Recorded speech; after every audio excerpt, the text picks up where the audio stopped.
Welcome to Shaping Afghanistan. I'm Emily, and presenting this Shaping Afghanistan for you today with my colleague, Smith. Hello. For so many people in Afghanistan, just hearing the name Ahmad Zahir conjures up something really special. He's often called the Elvis of Afghanistan.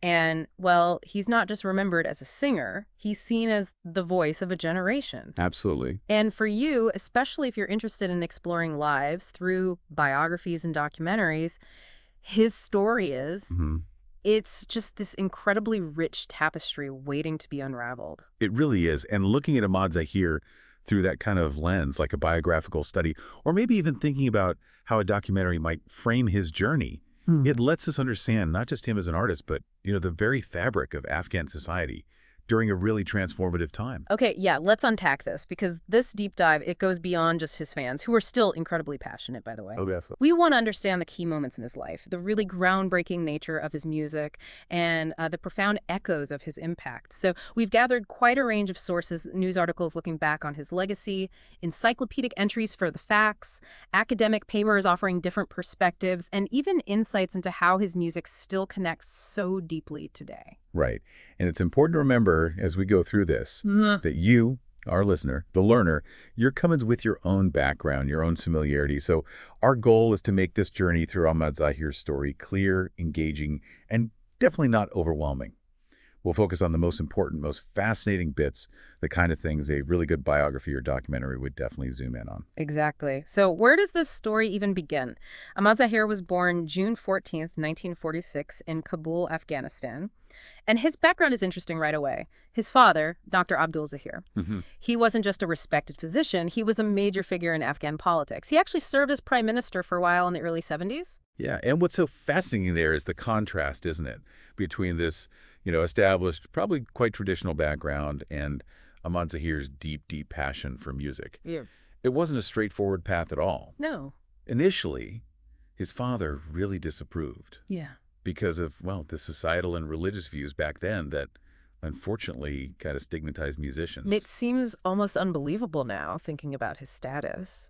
But you're right, and apparently it actually took another well-known singer, Zahir Hawaida, stepping in. Ah, interesting. Yeah, Hawaida wrote a letter basically saying, look, your son has exceptional talent, real potential, and that thankfully changed his father's mind. Ahmad Zahir did, of course, get a formal education, too. He went to Habibia High School. That early tension, though, Yeah. between what the family expected and his own artistic pull. Yeah.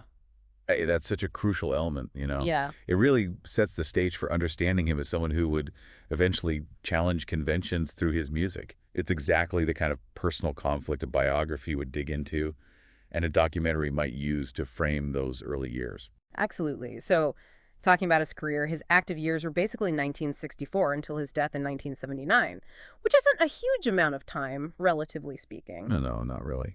But his rise to fame was just meteoric. He worked with some really key people, composers and songwriters like Naina Waz and Shah Wali Tarana Saz. They were apparently crucial in shaping his unique sound. And that sound was truly groundbreaking. Yeah. If you think about Afghan music at the time, Ahmad Zahir was a real innovator. He wasn't just sticking to one genre. He was masterfully blending Afghan folk music with the deep beauty of Persian literature, poems by Rumi, Saadi, Hafiz. Wow. And also the complex structures of Indian classical music. Right. Specifically the Kabul Gharana tradition with its intricate ragas. The Kabul Gharana, it's like a specific school within Indian classical music known for being very lyrical, very rhythmically sophisticated. Okay, but here's where it gets really interesting, I think. Yeah. He then layered onto that foundation the energy and, well, the appeal of Western pop and rock. He sang mostly in Dari and Pashto, the main languages in Afghanistan, but he also did songs in Russian, Hindi, even English sometimes. And this unique mix, this fusion, is a huge reason why he got that nickname, the Elvis of Afghanistan. Yeah. It wasn't just about his charisma or stage presence, though he had plenty of that. Exactly. That Elvis comparison, it runs deeper. Yeah. It points to that same kind of magnetic pull he had, the way he just commanded attention. Right. And that revolutionary mix of musical worlds, a real East meets West kind of thing. Yeah. Even visually, apparently. Things like his hairstyle, the clothes he wore, even some of his movements on stage. Reports say they were inspired by Elvis Presley. Hmm. A documentary would definitely want to show those parallels visually. And this wasn't just like a niche thing. His music connected deeply across all the different ethnic groups in Afghanistan, Pashtun, Tajik, Hazara, Yeah. Uzbek. It really transcended those cultural lines, which is pretty significant. Hugely significant. You know, Afghanistan has all these varied groups. The Pashtun are the largest. The Tajiks often speak Dari. The Hazara have their own distinct culture. The Uzbeks up north. His ability to connect with everyone, it just speaks volumes. It really does. And the themes in his songs were just as broad. You know, universal stuff like love, heartbreak, separation, longing, but also deeper things like exile, even the fear of sudden death. And he even wove in subtle political or religious ideas sometimes. That ability to connect with such a diverse population on such a deep emotional level, that's the mark of a truly exceptional artist, isn't it? And those themes he explored, not just romance, but these bigger anxieties, existential questions, they probably mirrored the whole shifting social landscape in Afghanistan in the 60s and 70s, a period just ripe for biographical exploration. There's even a bit of a musical mystery surrounding him. The song Tanha Shodam Tanha, there's some debate about whether it's connected to Claude Morgan's El Bimbo. Oh, really? How so? Well, some sources suggest Zahir's version might have actually come first, which would make Morgan's version a cover. But other accounts say Zahir's came later. The conflicting dates just add another layer of intrigue to his story, something a documentary might try to untangle. Huh, interesting. It certainly does add intrigue. And thinking beyond individual songs, his impact on the music industry in Afghanistan was pretty substantial, too.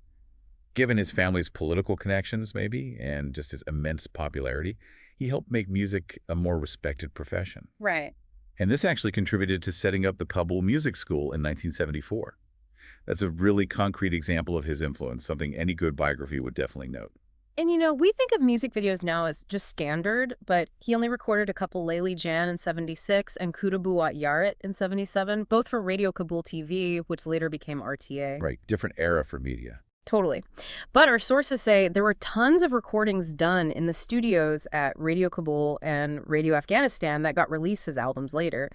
He recorded at least 14 studio albums, which is a significant body of work. And his reach went beyond Afghanistan, too. He toured quite a bit in neighboring countries, Tajikistan, Russia, Uzbekistan, Iran, spreading his music even further. That international appeal just underlines how universal his musical language was. And back then, those tours would have been absolutely key for building that wider regional fan base. It really speaks to his charisma in live performance, something a documentary would love to capture through old footage or stories. So let's dig into his cultural impact and legacy, because this is where it gets really profound, going way beyond record sales or concert tickets. He's widely seen as an icon of Afghan music and, as some sources put it, an icon of a more peaceful pre-war Afghanistan. Even now, decades later, after everything the country's been through, his songs are still played daily on music channels across Afghanistan. It's actually remarkable, isn't it? How enduring his appeal is. Yeah. You have generations of fans born long after he died who still actively seek out his music. They buy his albums. They join Facebook groups to honor him. Yeah. His music is often called evergreen. Like it just resonates with people no matter how they're feeling or what year it is. This timeless quality, that's a key part of his biographical story. It's like his music became this powerful, nostalgic anchor, right?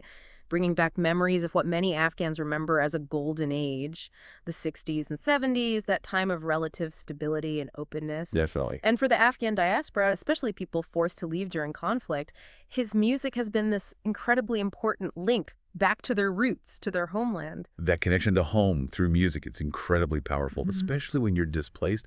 Gives you a sense of continuity, shared identity. And the fact that people still make pilgrimages to his grave on his birthday, June 14th, at the Shuhadi Layan Cemetery in Kabul, even after it was horribly desecrated by the Taliban at one point, before being rebuilt. Wow. That just powerfully shows how much he means symbolically.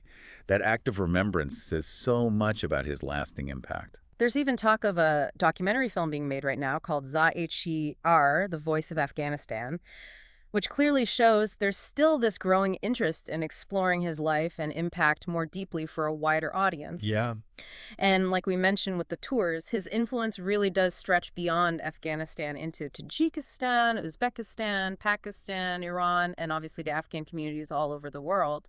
He really did become a symbol for a generation that was going through this huge shift in thinking and Really? self-expression. His music kind of gave voice to those changes, and it's pretty amazing to see younger generations now discovering and sharing his music on platforms like TikTok. Right. It's introducing him to a whole new wave of listeners connecting with his art decades later. Yeah, that intergenerational thing is just a testament to his enduring relevance. Right. It really speaks to the timelessness of his work. Now, we do need to shift to a more somber part of his story, his death. He died on his 33rd birthday, June 14th, 1979. The official story was a car accident near the Salong Pass. But this is where a lot of doubt and speculation comes in. A good biography or documentary would absolutely have to explore these different versions. Yes, there's a very widespread belief among many Afghans that his death wasn't an accident at all, Mm. that it was an assassination orchestrated by the communist regime in power then. Why? What fuels that belief? Well, several things are often mentioned. One is the feeling that his lyrics were becoming more critical of the political situation. Another is this persistent, though unconfirmed, rumor about an affair with the prime minister's daughter, which in that context would have been seen as a huge transgression. And this isn't just vague rumor, is it? There's an account from a friend of his, Sakula Sobat, who claims he personally saw a gunshot wound on Ahmad Zahir's forehead when he saw the body. Exactly. That kind of eyewitness testimony, understandably, really intensifies the suspicion that it wasn't just a car crash. Yeah, absolutely. That kind of personal testimony would be incredibly powerful in any biographical account or documentary. It absolutely would. And that account, coming from someone close to him, it understandably feeds the skepticism about the official story. Oh. It really highlights the atmosphere back then, the political tension, the potential risks for prominent figures, especially artists whose work might be seen as challenging the powers that be.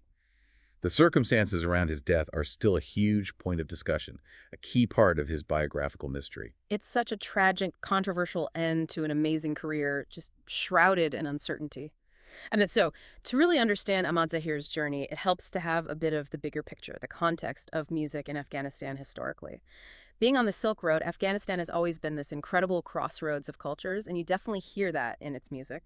Oh, absolutely. Its musical heritage has really deep links to the music of Iran, Turkmenistan, Uzbekistan, Tajikistan, even China and Pakistan. You can see shared instruments, shared musical ideas across the whole region. And within Afghanistan itself, the diversity is just amazing. You've got classical Afghan music like the respected Karbat tradition, That's right. the Kabul Gharana school we mentioned, which drew heavily from Indian classical music. And then there's the whole vibrant world of Afghan folk music. Each ethnic group brings its own flavor, right? Like the energetic Pashto-Atan dance music with its drumming, the lyrical, often quite sad Tajik melodies, the really expressive Hazara ballads, and the specific rhythms you hear in Uzbek music.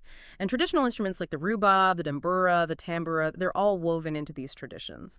And you can't forget the role of Radio Kabul, which became Radio Afghanistan, then RTA. Yeah. It was absolutely crucial for spreading music across the country. It played a huge role in popularizing both traditional music and that rising pop scene where Ahmad Zahir became such a central defining figure. It's also really important, though, to acknowledge what some sources call the dark age of music in Afghanistan. That was during the Taliban's rule, from about 96 to 2001. Yeah, a devastating period. Music was basically banned, instruments were confiscated, destroyed, musicians faced persecution, even violence. Just listening to music could be dangerous. That period of censorship just had a profound, terrible impact on Afghan cultural life. I read one source that put it so movingly, when they took our music, they took our soul. Wow. It was a deliberate attempt to just erase this vital part of Afghan identity and heritage. And that period of suppression, it makes the enduring legacy of artists like Ahmad Zahir even more significant, really. Thankfully, after 2001, there have been real efforts, ongoing efforts, to revive music education and actively preserve Afghanistan's musical heritage. You have initiatives like the Afghanistan National Institute of Music, ANIM, and UNESCO's Memory of the World program. They're working hard to protect these traditions for the future. These efforts are so important for ensuring the cultural impact of people like Ahmad Zahir isn't lost. And, the Afghan diaspora played an absolutely critical role in keeping the music alive during those really tough times, and also in continuing to evolve Afghan music while they were in exile. They kept those deep connections to their musical past. but also started creatively blending those traditions with new influences they found in their new homes around the world. Yeah. That resilience of the diaspora is such a vital part of the ongoing story of Afghan music. Which kind of brings us to today's music scene. We're seeing this really fascinating, vibrant fusion happening now, where traditional Afghan sounds are being mixed with global genres like pop, hip hop, electronic music. Yeah, it's exciting. It really is. It's a powerful testament to how adaptable and resilient Afghan musical culture is. It feels like a direct continuation of that innovative spirit that Ahmad Zahir himself really embodied. It does indeed. And it clearly shows that the legacy of pioneers like Ahmad Zahir, who was himself such a trailblazer in bridging musical styles, is still inspiring contemporary musicians. It ensures his voice, his musical vision, it lives on. So as we wrap up this deep dive, it's just crystal clear that Ahmad Zahir was so much more than just a singer, even an incredibly talented one. He became this major cultural icon, deeply woven into Afghanistan's history and the collective memory of its people. The surprising details about his life, his incredibly innovative music, and just the enduring power of his songs across generations, despite all the political turmoil. It's truly remarkable. His life story, with all its highs and lows, would absolutely make for a compelling biography or documentary. And for you, the learner, we really hope this exploration gives you a richer, maybe more nuanced understanding when you come across documentaries or biographies about Afghanistan.